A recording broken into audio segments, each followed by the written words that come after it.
تو پھر میں نے مختلف میچز آرگنائز کروائے، ٹورنامنٹس کا انعقاد کیا.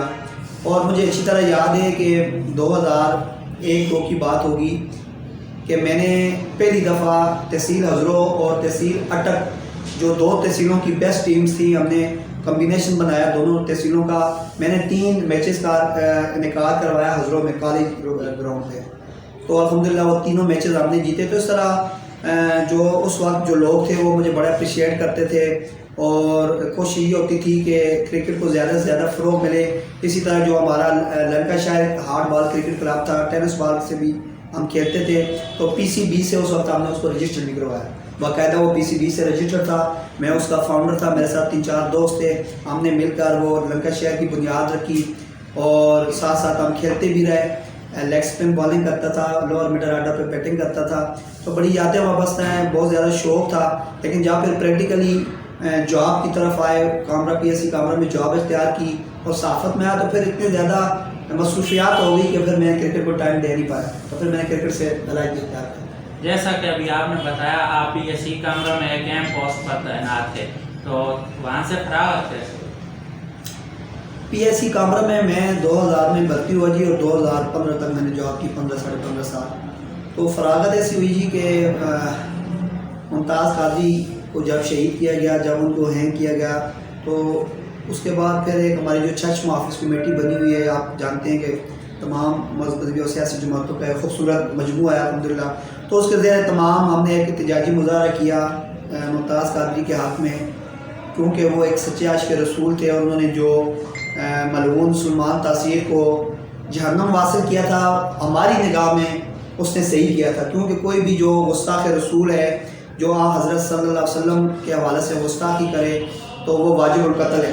تو انہوں نے بے حیثیت مسلمان اپنا ایک فریضہ انجام دیا، تو ان کو ہینگ کیا گیا. حالانکہ یہ ہمارے اس وقت کے جو یا ابھی بھی جو صدر مملکت ہے، ان کے پاس یہ آئین میں یہ اختیار ہے کہ وہ ان کو معاف کر سکتا تھا، معافی دے سکتے تھے، لیکن انہوں نے نہیں دیا.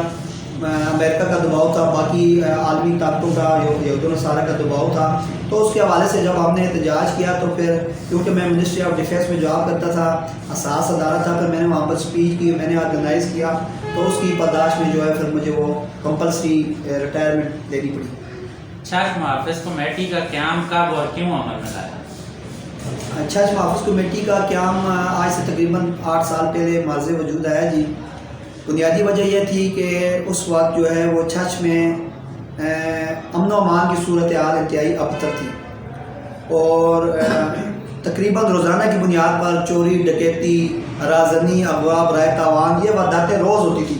خاص طور پر یہ جو آپ کے غربی چھچ کی طرف جو دیہات ہے، ویسا ہے، تاجک ہے، فرمولی ہے، سرکہ ہے، اس طرف روز کی بنیاد پر تقریباً چوری ڈکیتی. آپ کو پتہ ہے لوگ زیادہ تر انگلینڈ میں ہوتے ہیں اور ایک مطلب اچھے امیر لوگ ہیں، تو بہت زیادہ چوریاں ڈکیتی ہوتی تھیں. اور ایک ہماری حضروں میں چوری ڈکیتی ہوئی، تو اس کے بعد پھر میں نے ڈیسائیڈ کیا جی کہ ابھی جو ہے ہمیں آواز اٹھانی ہوگی. اگر ہم آواز نہیں اٹھائیں گے تو یہ کام مزید بڑھے گا. تو پھر چھچ محافظ کمیٹی کے قیام سے قبل پھر میں نے ایک احتجاجی مظاہرہ فوارہ چوک ہزروں میں رکھا.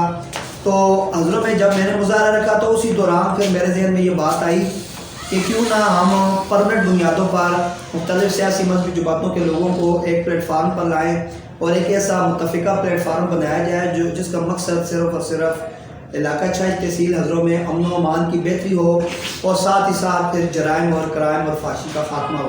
تو الحمدللہ یہ 2012 کی بات ہے جی کہ پھر ہم نے چھچ محافظ کمیٹی کا قیام عمل میں لایا. مجھے بانی ہونے کا اعزاز حاصل ہے. پھر مجھے پہلے چیئرمین بنایا گیا، پھر ہم نے اپنے دوسرے دوستوں کو چیئرمین بنایا. تو الحمدللہ اس وقت بھی بحیثیت چیئرمین چھچ محافظ کمیٹی کام کر رہے ہیں. تو میں یہ سمجھتا ہوں کہ یہ جو چھچ محافظ کمیٹی ہے یہ ایک علاقہ چھچ کے لوگوں کے لیے نعمت عظمیٰ ہے، اور اس کی مثال پوری جو ہے نا پاکستان میں نہیں ملتی. اور ہمیں اس چھچ محافظ کمیٹی اور اس میں جو لوگ ہیں ہمیں ان کی قدر کرنی چاہیے. سنا ہے کہ آپ اپنی 5 کتب لکھ چکے ہیں، وہ کن موضوعات پر مشتمل ہیں اور ان کے کیا نام ہیں؟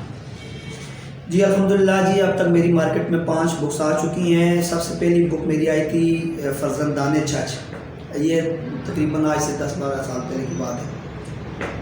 چرچ کے ایسے لوگ جو اپنی اپنی فیلڈز میں رائے نمایاں رکھتے تھے، چاہے وہ سیاستدان ہوں، کسی بھی فیلڈ میں ہوں، تو ان کے انٹرویوز میں نے کیے. ایک ہی ٹائپ کا انٹرویو تھا، لیکن اس کا بنیادی مقصد یہ تھا کہ جو ان کی جو زندگی ہے، ان کے جو پوشیدہ پہلو ہیں کہ بچپن سے لے کر آخری دن تک جو ان کے مختلف کارہائے نمایاں تھے، یا ان کی جو اچیومنٹس تھی، سروسز تھی چرچ کے لوگوں کے لیے یا پورے پاکستان کے لیے، اس کو سامنے لایا جائے. تو وہ میری پہلی بک تھی، بڑی ماشاءاللہ پاپولر ہوئی. اور میں اب میرے پاس ایک کتب بھی نہیں ہے، وہ سب مطلب بک گئے ہیں. اور اس کے بعد پھر جو نوجوان لوگ تھے، نیو کمرز تھے، اور جن کی مختلف فیلڈز میں ان کی کارکردگی اچھی تھی، تو انہوں نے مجھے کہا کہ آپ نے سینئر لوگوں کو تو انٹروڈیوس کروایا اور ان کی خدمات کو اکنالج کیا، تو وائی ناٹ کہ ہمیں بھی آپ انٹروڈیوس کروائیں. کچھ دوستوں نے مجھے کہا کہ آپ ایسے لوگوں کو بھی سامنے لائیں. تو پھر اس کا جو سیکنڈ فیز تھا، دوسرا جو ایڈیشن تھا، وہ چرچ کے جگمگاتے ستارے کے نام پر میری دوسری بک آئی، وہ بھی اللہ نے بڑی کامیابی دی. اس کے بعد پھر میری ایک کتاب آئی تمام چرچ کے علماء کرام کے اوپر، چرچ کے جلیل القدر علمی خانوادے. یہ بڑی محنت طلب ہماری ایک بک تھی، اور اس میں پہلی دفعہ ایسا ہوا کہ جو میں نے ان شخصیات کا اور ان فیملیز کا میں نے اس میں ان کو میں نے ڈالا کہ جن کی کم از کم 3 نسلیں، یعنی 3 نسلیں عالم دین ہوں، جو پورے یعنی پورے عالم ہوں، فارغ التحصیل ہوں. تو الحمدللہ وہ بہت محنت والی ہماری ایک کتاب تھی. تو اس میں اللہ نے بڑی کامیابی دی، اور دینی حلقوں میں بھی اس کو بڑا سراہا گیا. اس کے بعد پھر 2 اور کتابیں آئی تھی، ایک چرچ کے نقد جمال ایک کا نام تھا، اور دوسرا چرچ کے جو کتابیں جن کے اوپر لکھی گئی ہیں ان کے جو تاثرات تھے یا ان کے جو ابتدائیت تھے، اس پر مشتمل ہماری کتاب تھی. تو یہ 5 کتابیں میری اب تک آ چکی. بحیثیت صحافی، اسپورٹ مین اور سوشل ورکر آپ کے نمایاں کارنامے کون سے ہیں؟ دیکھیں جی، کوشش ہمیشہ کی ہے کہ جس بھی فیلڈ میں بندہ کام کرے، ایک تو محنت سے کرے اور نیک نیتی سے کرے.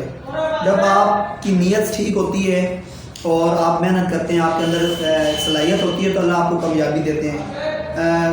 درس و تدریس دیکھ لیں، اسپورٹس مین کی حیثیت سے دیکھ لیں، سوشل ورک دیکھ لیں، صحافت دیکھ لیں، اور اب الحمدللہ سیاست میں بھی 5-6 سال ہو چکے ہیں. تو کوشش کی ہے کہ اچھا کام کیا جائے. ابھی اگر یہ تو پھر لوگ ڈیسائیڈ کریں گے کہ کس شعبے میں نے کیا کام کیا ہے، لیکن الحمدللہ میں یہ سمجھتا ہوں کہ ابھی میں نے بہت کچھ نہیں کیا، مجھے کرنا چاہیے، کیونکہ یہ ہم نے اس چرچ کی دھرتی میں جنم لیا ہے، اور اس کی زمین، اس چرچ کی جو دھرتی ہے، اس پہ ہمارے اوپر حق بنتا ہے کہ ہم اس کی خدمت کریں. تو ہر بندہ اپنے گربان میں جھانکے کہ اس نے چرچ کے لیے، حضور کے لیے کیا کیا.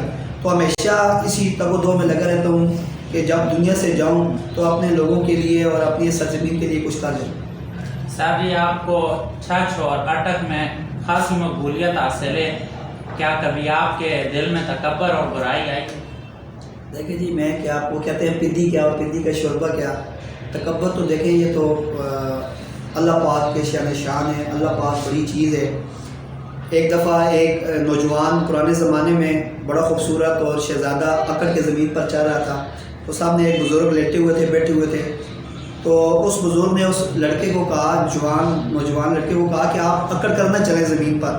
تو اس نے کہا جی کہ آپ بابا جی مجھے نہیں جانتے، میں شہزادہ ہوں، میں بادشاہ کا بیٹا ہوں، میرے پاس بہت کچھ ہے، میں خوبصورت ہوں، میرے پاس مال و متاع ہے، تو آپ مجھے نہیں جانتے. تو بابا جی نے کہا کہ میں تمہیں جانتا ہوں، میں تمہارا ماضی بھی جانتا ہوں، تمہارا حال بھی جانتا ہوں، تمہارا مستقبل بھی جانتا ہوں. انہوں نے کہا کہ تم مجھے کیسے جانتے ہو، میں تو آپ کو نہیں جانتا. اس نے کہا، بابا جی نے کہا، جو اللہ والے تھے، انہوں نے کہا جی کہ تمہارا ماضی یہ ہے کہ تم ایک گندے نطفہ ہوتا ہے، تم ایک گندا یعنی کہ قطرہ تھے، اور تمہارا حال یہ ہے کہ تم اپنے پیٹ کے اندر گندگی پھیلا رہے ہو. اگر تمہارا پیٹ چاک کر دیا جائے، تمہارا پیٹ پھڑا جائے، تو تمہارے اندر گندگی ہے، یہ تمہارا حال ہے. تمہارا مستقبل یہ ہے کہ جب تمہیں قبر میں ڈالا جائے گا تو تمہیں کیڑے اور اس طرح بچھو اور اس طرح کی یہ سب چیزیں مٹی کھا جائے گی. تو وہ نوجوان بڑا گھبرایا. تو کہنے کا مقصد یہ ہے کہ تکبر تو اللہ کی ذات کے لیے، انسان کیا اور انسان کا تکبر کا ہر حال میں جو ہے انسان کو اللہ کا شکر ادا کرنا چاہیے. میں اکثر اپنے دوستوں کو کہتا ہوں کہ جو دین میں اپنے سے اوپر لوگ ہوں، نیک ہوں، ان کو آپ دیکھیں، اور دنیا میں مال و متاع کے حوالے سے اپنے سے غریب کو دیکھیں، تو پھر آپ اللہ کا شکر ادا کریں. آج آپ کو جو مقام ملا ہے، اس کے لیے کیا جدوجہد کرنی پڑی؟ پہلی بات تو یہ جی میں یہ نہیں سمجھتا ہوں کہ میں کوئی بہت بڑی شخصیت بن چکا ہوں یا کوئی میرے پاس کوئی مقام ہے. ہر انسان کو اپنے سے بہتر سمجھنا چاہیے اور کسی کو بھی اپنے سے کم تر نہیں سمجھنا چاہیے. ہر انسان کے اندر اللہ پاک نے خوبیاں بھی ڈالی ہیں, خامیاں بھی ڈالی ہیں. یہ ہمارے لوگوں کا المیہ ہے کہ ہم لوگوں کی خامیاں تلاش کرتے ہیں اور نیگیٹیوٹی ہمارا ذہن میں جو من حیث القوم ہم نیگیٹیو تھنکنگ رکھتے ہیں. سوسائٹی میں ہم پازیٹیوٹی کو فروغ دینا چاہیے ہمیں, اور جس بندے کے اندر جو بھی خوبی ہو اس کا اعتراف کرنا چاہیے. لیکن کیسر میں اپنے تجربے سے آپ کو ایک بات بتاؤں کہ میں نے یہ دیکھا ہے کہ ہمارے چھچ میں اور من حیث القوم ہم لوگ کسی کے اچھے کام کو اپریشیٹ نہیں کرتے. ہم کسی کی اچھائی کو اس کا تذکر نہیں کرتے, اس کو ایڈمائر نہیں کرتے, ایکنالج نہیں کرتے, اپریشیٹ نہیں کرتے. اور میں یہ سمجھتا ہوں کہ یہ کیوں نہیں کرتے کہ یہ وہی بندہ کسی کی تعریف کرے گا یا کسی کو حوصلہ افزائی کرے گا جو خود کوئی کرنے کے قابل ہوگا, جو خود ٹیلنٹڈ ہوگا نا. آپ دیکھیں اگر ایک ٹیم ہے, کرکٹ کی ٹیم دیکھ لیں یا کوئی اور ٹیم دیکھ لیں, جب پرانا بندہ جو اچھا کھلاڑی ہوگا, جو نیو کمر ہوگا, تو وہ اس کے آنے سے خوش ہوگا کہ یہ ایک نیو کمر ہمارے پاس آیا ہے. لیکن جو جس کی کارکردگی اتنی اچھی نہیں ہوگی, جو اتنا ٹیلنٹڈ نہیں ہوگا, وہ ڈرے گا, وہ کہے گا یار یہ نیا بندہ آ گیا تو اب کہیں مجھے کیک آؤٹ نہ کر دیا جائے. لہٰذا جو اعلیٰ ذات کے لوگ ہوتے ہیں, جو ٹیلنٹڈ ہوتے ہیں, وہ دوسروں کو اپریشیٹ کرتے ہیں. ہمیں اپریشیٹ کرنا چاہیے, اچھی باتوں کو پھیلانا چاہیے, اور اگر کسی کے اندر خامی دیکھیں یا کوئی بری بات دیکھیں تو ہمیں اس پہ خاموشی اختیار کرنی چاہیے. چھچ میں آپ کی پسندیدہ شخصیت کون سی ہے اور وہ کیوں ہے؟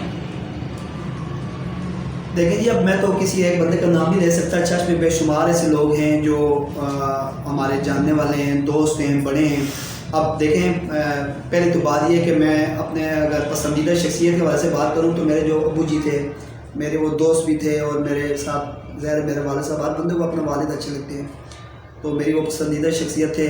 پھر جن اساتذہ سے میں نے پڑھا ہے, چاہے وہ قرآن کا سبق پڑھا ہے یا اسکول وغیرہ کالج پڑھا ہے, وہ اساتذہ میرے لیے قابل احترام ہیں. پھر جو دوست یار جو میرے ساتھ بیٹھتے ہیں, اٹھتے ہیں, تو ہر بندے کی اپنی جگہ جو ہے نا وہ آپ کا تعلق ہوتا ہے, آپ کی پسندیدگی ہوتی ہے. تو لیکن جو اگر میں دل سے اگر کسی شعبے کا احترام کرتا ہوں تو ان لوگوں کو کرتا ہوں جو تبلیغ جماعت کے ساتھ جو وقت لگاتے ہیں, جن کے ساتھ میں نے وقت لگایا. علماء کرام ہو گئے, تو یہ جو نیک لوگ ہیں, جو دیندار لوگ ہیں, وہ جو طبقہ ہے, وہ مجھے اپنے دل کے قریب محسوس ہوتا ہے, اور میں ان کی دل سے احترام کرتا ہوں, عزت کرتا ہوں. آپ پی ٹی آئی کے ترجمان ہیں, اکیلے تمام سیاسی پارٹیوں کا سوشل میڈیا پر مقابلہ کرتے ہوئے نظر آتے ہیں, تو کیا کبھی آپ تھکے نہیں, یا دل نہیں بھرا آپ کا کہ آپ بات کر؟ جس دن تھک جاؤں گا یا دل باتیں گا, اس دن خاموش ہو جاؤں گا. یہ پارٹی نے ایک رسپانسبلٹی دی ہے, اور کچھ دوستوں نے میرے اوپر یہ کوشچن کیے تھے جی کہ آپ کو بہت جلدی ترجمان بنا دیا گیا, تو اس کی کیا خاص وجہ تھی, آپ سے پرانے لوگ بھی تھے. تو میں نے ان کو یہی کہا تھا کہ یہ تو ہمارے سینئر جو ہیں ان سے پوچھیں کہ مجھے ترجمان کیوں بنایا.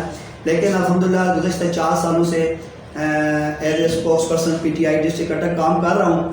تو سوشل میڈیا کا دور ہے, آپ کو پتہ ہے کہ سر کہ آج آپ سوشل میڈیا پہ آپ نے مجھے دیکھا, اور آپ کی یہ خواہش ہوئی کہ میرا انٹرویو کریں, تو یہ اگر سوشل میڈیا نہ ہوتا تو شاید آپ مجھ تک نہ پہنچ پاتے. تو سوشل میڈیا پہ بالکل اپنی پارٹی کا دفاع کرتے رہنا چاہیے, اور آپ دوسرے کے نظریے سے آپ مخالفت ضرور کریں, لیکن یہ جو گالی گلوچ ہے اور ذاتیات اور پگڑی اچھالنا اور بلو دا بیلٹ جو سیاست ہے, اس کو ہمیں پروموٹ نہیں کرنا چاہیے. تو الحمدللہ دوستوں کی محبت مجھے ملتی رہتی ہے, اور جب تک میرے پاس یہ رسپانسبلٹی ہے, انشاءاللہ میں سوشل میڈیا پر ایک اچھے انداز میں اپنی پارٹی کا دفاع کرتا رہوں گا. سنا ہے کہ آپ یونیورسٹی میں چیئرمین شپ کا الیکشن لڑیں گے؟ جی انشاءاللہ جب الیکشن آئے گا جی تو اس وقت ڈیسائیڈ کریں گے. انشاءاللہ واقف انشاءاللہ تیاری کر رہے ہیں ہم بھی. بلدیاتی الیکشن ہوں گے؟ انشاءاللہ ضرور ہوں گے, اور جہاں تک میں خان صاحب کو سمجھتا ہوں یا میں نے ان کی اسپیچز دیکھی ہیں, سنی ہیں, ان کی میٹنگز اٹینڈ کی ہیں, تو میں یہ سمجھتا ہوں کہ ان کے نزدیک جو بنیادی چیز ہے وہ گراس روٹ لیول پر لوگوں کو امپاور کرنا ہے, تو وہ بلدیات ہیں. تو انشاءاللہ بلدیات ہوں گے, اور اس کے بعد جب لوگوں تک اختیارات کی منتقلی ہوگی, اور پھر آپ دیکھیں گے کام بھی ہوں گے, اور پھر آپ بہت بہتری آئے گی اس میں, انشاءاللہ ہوں گے, ضرور ہوں گے. چھچ کے اہم مسائل کون سے ہیں؟ چھچ کے 2 قسم کے مسائل ہوتے ہیں. ایک ہوتے ہیں اخلاقی مسائل, اور اخلاقی مسائل کے حوالے سے اگر بات کی جائے تو میں گزشتہ 14-15 سالوں سے 20 سالوں سے یہ دیکھ رہا ہوں کہ جو ہمارا علاقہ چھچ جو پردے کی وجہ سے کافی مشہور تھا پوری دنیا میں, کیونکہ ہمارے ساتھ یہ جو سرحد لگتا ہے کے پی کے, تو ہمارا ان کی ثقافت یہ تھی کہ ہماری جو مائیں بہنیں بیٹیاں تھیں وہ انتہائی باپردہ طور پر جو ہے وہ اول تو وہ گھروں سے نکلتی نہیں تھیں، اور اگر کوئی نکلتے بھی تھی تو جو دادی اماں ہوتی تھی، نانی ہوتی تھی یا بڑی عمر کی جو خواتین ہوتی تھی وہ بڑی ضرورت کے درجے میں بازاروں میں آتی تھی. لیکن انفارچونیٹلی آپ کا چینل پہ لوگ دیکھ رہے ہوں گے، میں ان سے یہ گزارش کرنا چاہوں گا کہ ایز اے مسلمان اور ایز اے جس کو کہتے ہیں نا کہ غیرتی مسلمان اور غیرتی انسان ہونے کے ناطے ہم اس بات کا یہ کریں کہ کوشش کریں کہ جو خواتین کم سے کم بازاروں کا رخ کریں، مارکیٹوں کا رخ کریں. جتنے کام، یہ نبی پاک صلی اللہ علیہ وسلم کی حدیث کا مفہوم ہے کہ اللہ کے نزدیک جو سب سے پسندیدہ جو جگہیں ہیں وہ مساجد ہیں، اور جو سب سے ناپسندیدہ جگہ ہے وہ بازار ہیں. تو ان ناپسندیدہ جگہوں پہ خود بھی کام جائیں. خاص طور پہ یہ ہمارے پاس جو مینا بازار ہے، اب جائیں آپ وہاں پر وزٹ کریں کبھی، تو خواتین کے ساتھ جو ہے وہ کندھے ٹکرا رہے ہوتے ہیں، اور کوئی غیرت مند بندہ وہاں سے گزر نہیں سکتا، شریف بندہ نہ وہ اپنی فیملی کو وہاں پر لے جا سکتا ہے. تو اس طرف ہمیں دھیان دینا چاہیے، پردے کا خیال رکھنا چاہیے. اور دوسرا اخلاقی جو برائی میں نے محسوس کی ہے کہ ہم مجموعی طور پر منافق ہو چکے ہیں. ہمارے دل میں کچھ ہوتا ہے، زبان پر کچھ ہوتا ہے. مثال کے طور پر اگر ہمارے پاس 3 کینڈیڈیٹ آتے ہیں، قاضی احمد بھی آتا ہے، جہانگیر بھی آتا ہے، چنگیز خان بھی آتا ہے، یا آپ نے اس دفعہ مجھے ووٹ دینی ہے، ہم تینوں کو کہیں گے کہ آپ کو ووٹ دینی ہے. حالانکہ یہ نہیں ہونا چاہیے. ووٹ جس کو دینی ہے آپ بتا دیں کہ میں نے آپ کو ووٹ دینی ہے جی. دوسروں 2 کو کہے کہ نہیں جی میں میں تو ان کو دوں گا. تو یہ جو جھوٹ ہے، یہ جو منافقت ہے، اور دل میں کچھ اور زبان پر کچھ اور، یہ منافقت سے ہمیں بچنا چاہیے. مسائل کے حوالے سے جہاں تک بات ہے وہ یہ ہے کہ ایک تو سب سے بڑا مسئلہ میں یہ سمجھتا ہوں کہ پورے چرچ کا ایک نکاح سیاح کا مسئلہ ہے، جو کہ تاحال جو ہے وہ فی الحال نہیں حل ہو پایا، ہونا چاہیے. اس کے علاوہ میں یہ سمجھتا ہوں کہ یہاں پر عدالتوں کا قیام ہونا چاہیے، بہت ضروری بات ہے. ٹیکنیکل انسٹیٹیوٹ کا قیام ہونا چاہیے، اس کے لیے بھی قاضی احمد لگے ہوئے ہیں، وہ بھی انشاءاللہ ہم بہت جلد اس کے لیے بھی کوشش کر رہے ہیں. اور اس کے ساتھ ساتھ جو یہاں پر یونیورسٹی کیمپس کیا ہونا چاہیے لڑکیوں کے لیے اور لڑکوں کے لیے. MA جو کلاسز ہیں ماسٹر کی ڈگری وہ یہاں سے ملنی چاہیے، وہ بھی ہمارا ایک مسئلہ ہے. باقی یہ جو گلیاں نالیاں سڑکیں گیس بجلی کی، یہ تو قیامت تک لگے رہیں گے، یہ تو مسئلے مسائل ہوتے ہی رہیں گے. لیکن بنیادی جو مسئلہ ہے نکاح سیاح کا ہے، ٹیکنیکل کالج کا ہے، اور یہاں پر جو عدالتوں کا قیام ہونا چاہیے، اور MA کی کلاسز کا اجرا ہونا چاہیے. تو اس کے علاوہ انشاءاللہ اور بھی مسائل ہیں، لیکن انشاءاللہ آپ دیکھیں گے کہ یہ جو کرونا کا سلسلہ ختم ہو، اور جو ہمارے پروجیکٹس ہیں، آپ کو پتہ ہے یہ جو نیا پاکستان ہاؤسنگ اسکیم ہے، اس کی بھی وہ درخواستیں وصول کی جا رہی ہیں، جو گزشتہ 35 سالوں سے التوا کا شکار تھا، آسان اقساط پر لوگوں کو دی جا رہی ہیں. اس کے علاوہ جو ہے وہاں پر لائبریری کا قیام عمل میں لایا جا رہا ہے قاضی احمد کی کاوشوں سے. یہاں پر جو ہے وہ انشاءاللہ ایک اراضی سینٹر کا غربی چرچ میں انشاءاللہ وہ بھی بنانے ہم چاہ رہے ہیں. اس کے علاوہ ہم جو ہے اسپیشل ایجوکیشن سینٹر کا قیام عمل میں لا رہے ہیں جتیار روڈ پر، یہ بھی قاضی احمد صاحب کی ایک بہت بڑی کاوش ہے. اس کے علاوہ باقی کام بھی ہو رہے ہیں، تو آپ دیکھیں گے انشاءاللہ ترقیاتی کام ہوں گے. سوشل میڈیا ایکٹیوسٹ کے نام آپ اپنا کوئی پیغام دینا چاہتے ہیں؟